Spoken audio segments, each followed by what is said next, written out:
Baker Street. Do you hear? 221B Baker Street.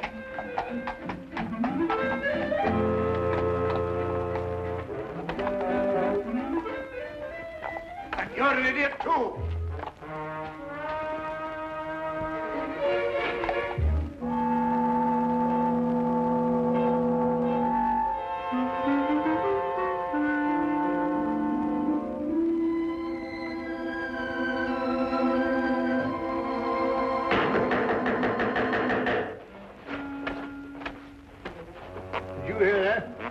No difficulty. Or was it? Well, according to my deductions, I should imagine that someone is at the door. Oh.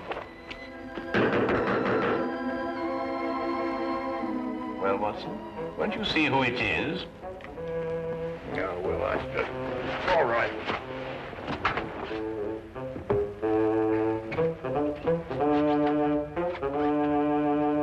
How do you do? Out of my way, imbecile.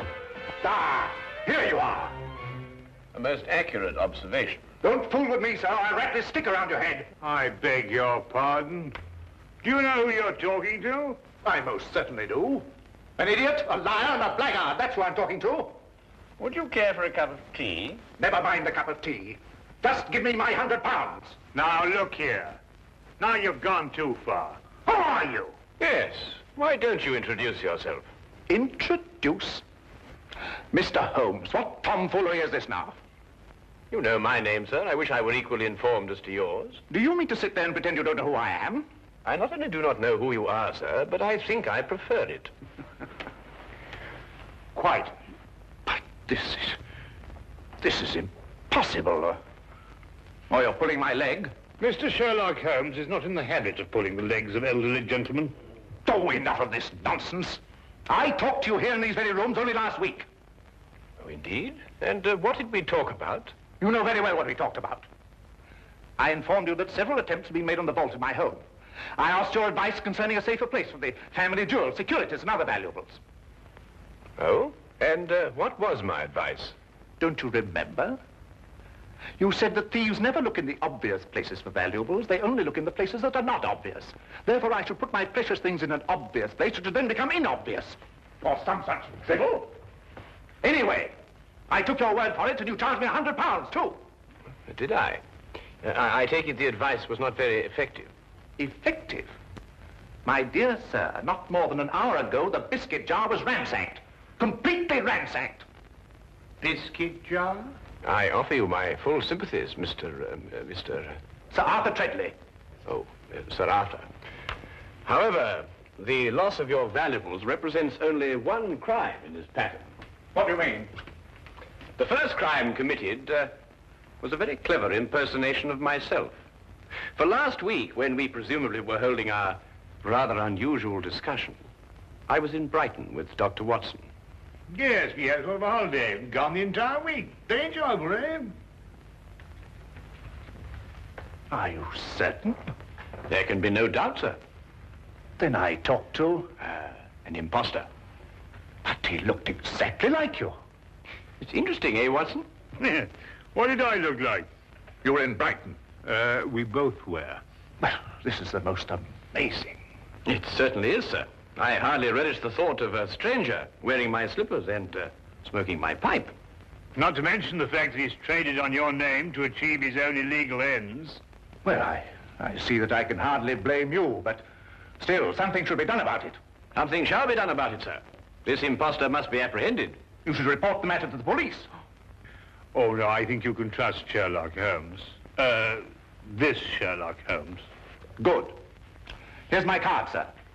Please contact me as soon as you've uncovered the scoundrel. I should very much like to meet him, face to face. Exactly my wish, sir. Good day, then, gentlemen.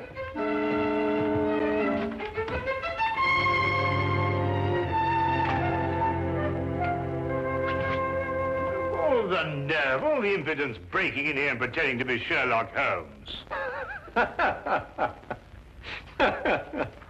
I was thinking about that biscuit jar, Watson. I must say my alter ego certainly had a good deal of audacity. He's back. Well, I hardly think so, Watson. Hello, Inspector. Ah, Lestrade. Holmes? Holmes. I'm the laughing stock of Scotland Yard. Oh, I am sorry to hear that. But so you should be. If it hadn't been for you, I'd have had London's cleverest jewel thief in the palm of my hand. Ah, also London's cleverest impersonator, no doubt. Huh? I assume that you are under the impression that I visited you last week and offered you some unsolicited advice, shall we say? Of course I'm under the impression that... What do you mean, impression? Well, I'm sorry to disillusion you, Lestrade, but you see, Dr. Watson and I were not in London last week. A gentleman bearing an uncanny resemblance to myself has duped you. I don't believe it. You just won't admit to an error of judgment. Oh, no, Holmes. I'm not accepting that excuse. We were in Brighton, and we can prove it. Ridiculous. You came to my office, and you convinced me to switch my men from watching Carlton's jewelry shop to watching Hammelberg's jewelry shop. Yes, and naturally, Carlton's was the one that was robbed. Clean as a whistle. Oh, Holmes. I can't face my men. Of course not. My dear old friend, my advice to you is to return to your men and inform them that you deliberately exposed Carlton's jewelry shop to the thief. All part of a vast, intricate plan. And don't tell them anything more. Well, you think that would work, Holmes? My solemn word. I'll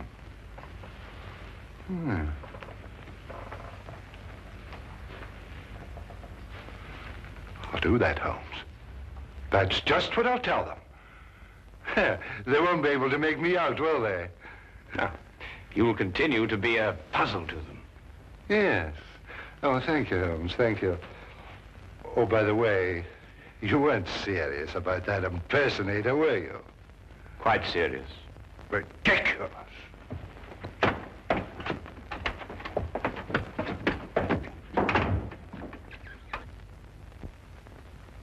Holmes, this is getting worse and worse every minute. I dread to hear another knock on the door. Well, I think our man was busy enough for 1 week, don't you, Watson? Well, I hope so. Well, what are we going to do now? Well, to catch an impersonator, it may be necessary to bait the trap with a piece of imitation cheese. What? I say, Holmes, must we continue with this ridiculous act? Absolutely essential.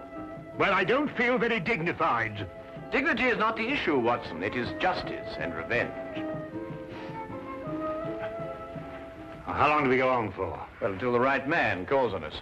Look here, we've already seen dozens of diplomats and reporters. Are you sure none of them was the right man? Quite sure, Watson. But I have every confidence our man will call on us before very long. Sooner or later, he must see for himself the fabulous Maharaja of Gandor. And to say nothing of the Maharaja's fortune in jewels. Well, I wish I was still plain Dr. Watson. Mr. Hadley Bellingbrook of the London Weekly News desires an audience with the Maharaja. Very well, ask him to wait for a moment. That's all right, Watson.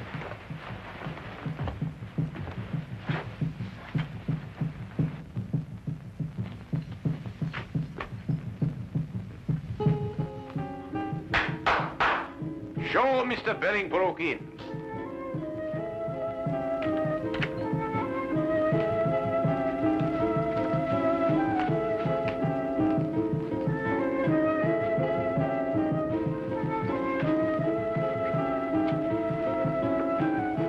I am Afantur Mal, the Grand Vizier to the Maharaja. We welcome you. How do you do? Please to follow me. The Maharaja of Gandor, Mr. Bellingbrook. Would you state purpose of visit? Well, I'd like to get an interview with the Maharaja for my newspaper.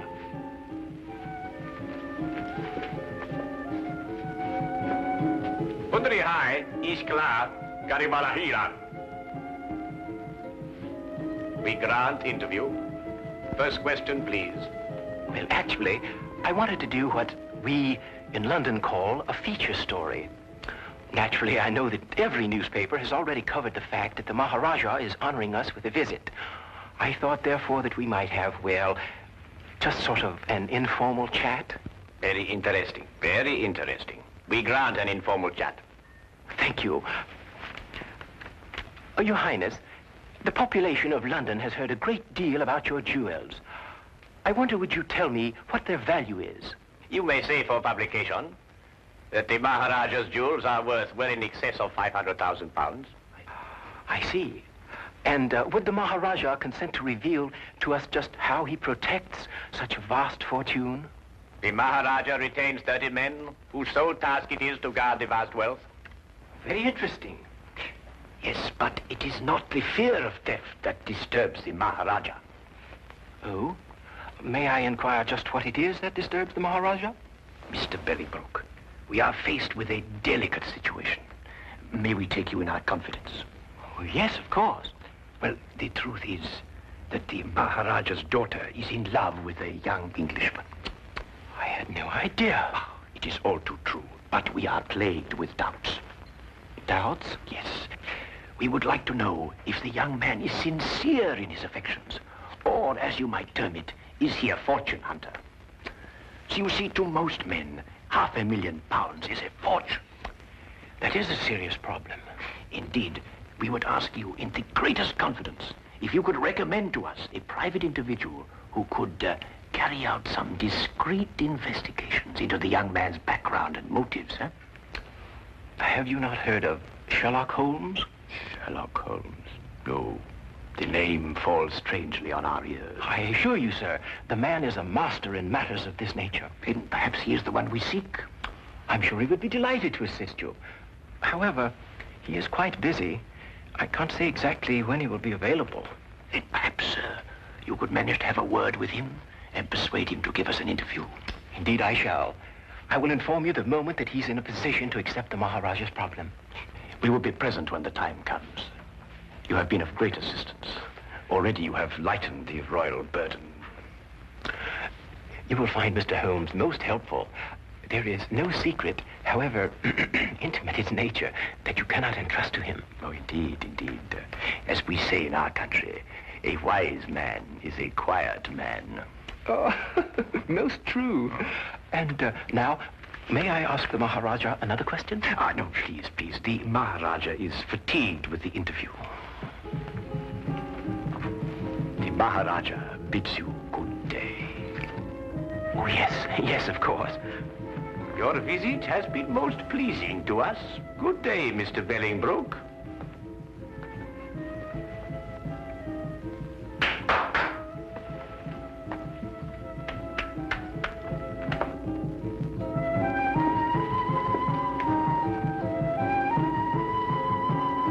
May I speak now?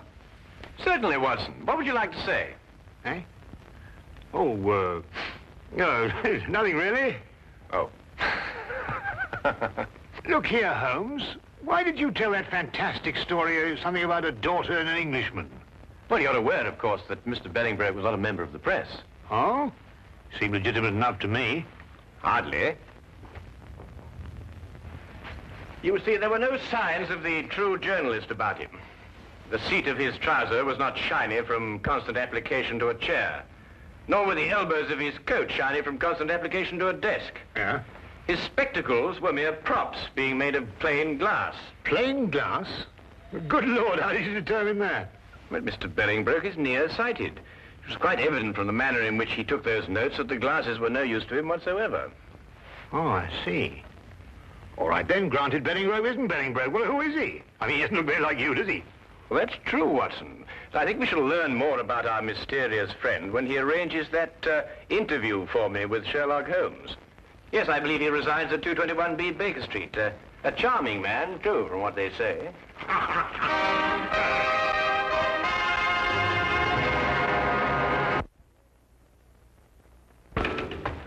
Cabby? I say, Holmes, you did say we were just going through the motions of leaving the city. Yes, correct.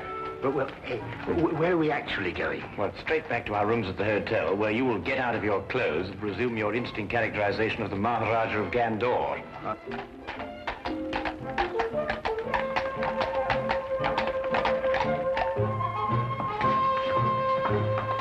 Charing Cross Station, my good man, and hurry, we have a train to catch.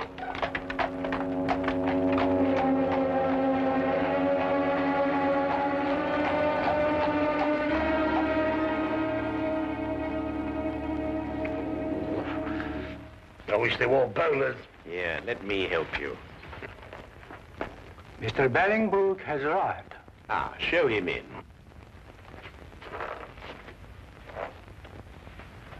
Maharaja. Huh? Ah, Mr. Bellingbrook. We greet you in peace and in hope. I think your hope is justified. Then you bring good tidings? I do. We had a good stroke of luck, and Mr. Holmes waits you this evening. Splendid. 8 o'clock would be most convenient for His Highness. I'm sure that would fit in with Mr. Holmes' schedule. We are most happy, Sahib. By the by, where does this Mr. Holmes reside? The address is 221B Baker Street. Baker Street. Ah, that has something to do with cakes and bread, no doubt. Yes, it is. But it has nothing to do with it in this case. Odd name for a street. But, however, we shall be there at the appointed hour. Good day, Mr. Bellingbrook. Holmes, if this is your idea of a joke, then our friendship is at an end. Not to mention my career with the Yard. I give you my word, Lestrade, I am utterly serious. And what could be fairer than that? I know. It just seems peculiar, this business of sneaking up to your place and arresting Sherlock Holmes. At 8 o'clock tonight. But suppose he isn't there. Suppose we burst in, guns drawn, and find the flat empty. How will I face my man? Rather sheepishly, I should imagine. Look, Lestrade, the impostor is using our flat because he thinks we've left the city. Yes, I know. But it will be a tremendous fillip for you, Lestrade. Your name will be on the lips of every man, woman, and child in London. Every man, woman, and child, eh, Holmes? All right, I'll do it, Holmes. I'll do what you ask. Wilkins? Yes, sir. Have Hennessy and Clybourne report here at 7:30 tonight. Yes, sir. Oh, and you'd better be here, too. Very good, sir. One thing more, Wilkins. If anything goes wrong tonight, do you know with whom the responsibility will lie? Well, I hardly like to say so. You're in enough difficulty as it is, sir.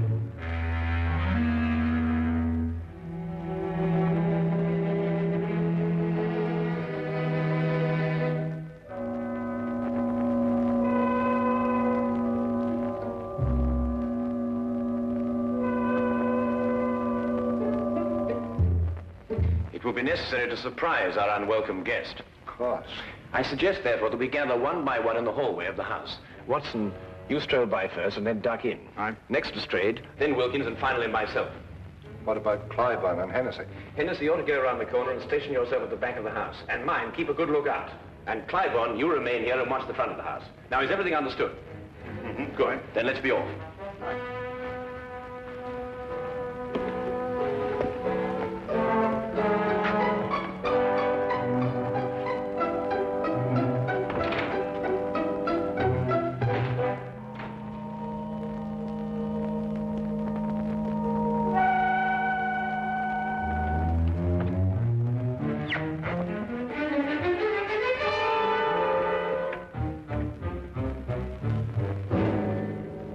Good evening. Very good. I must say the resemblance is quite remarkable. It is remarkable, but I should have known better than attempt to deceive you, Mr. Holmes. My error. I think you'd better come along quietly. I have no other choice, have I? You quite outnumber me.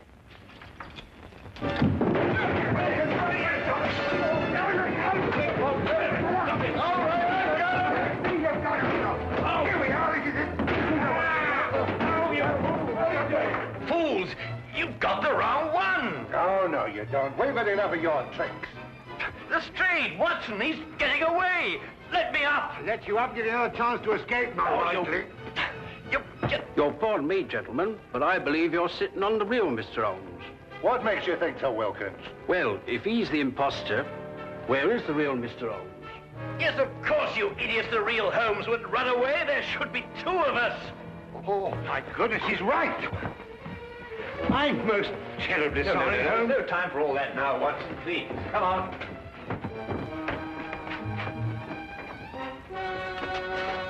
Mr. Holmes, what is it? Have you seen the imposter? No, sir. He got away. Look down the street. Hurry, man.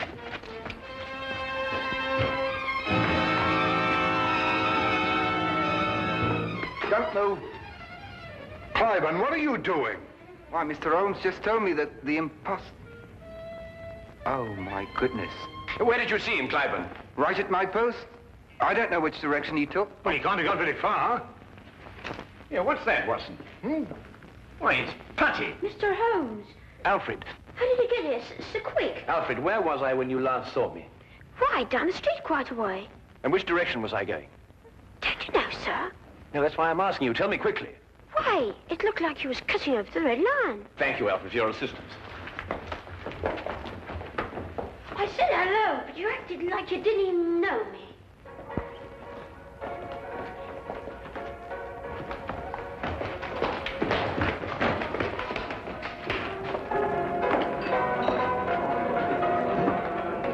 Make yourselves inconspicuous. I'll call you if I need you.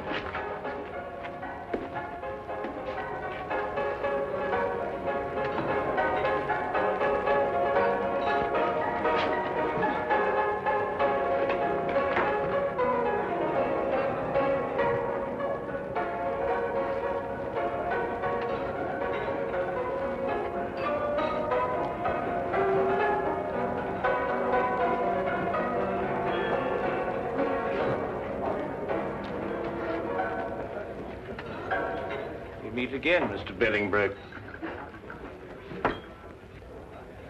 I beg your pardon. Disagreeable stuff, Putty, isn't it? The way it sticks to everything. Your hand at cut. No, I wouldn't advise you to do that. There's no point in trying to run away again. You see, there can be no possible confusion between us this time.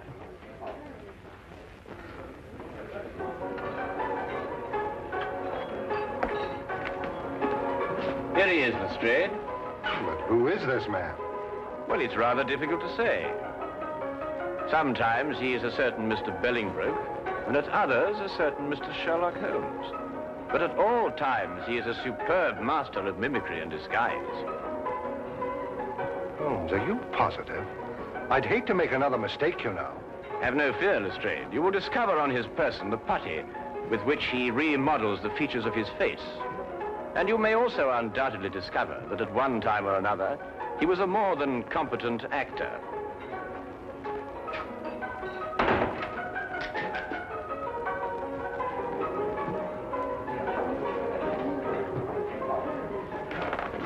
But Holmes, I still... All right, all of you. Now move in. Come on, Tony, we can make a break for it. Just in the nick of time, Charlie boy. Here, give me the gun.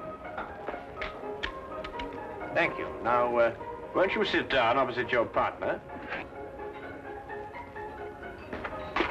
Aren't you Tony Simmons? No, I am Sherlock Holmes. And this, in yet another disguise, is Tony Simmons.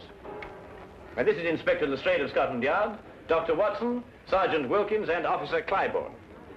Now, is everything quite clear? Wilkins, give me a hand. My head feels quite light.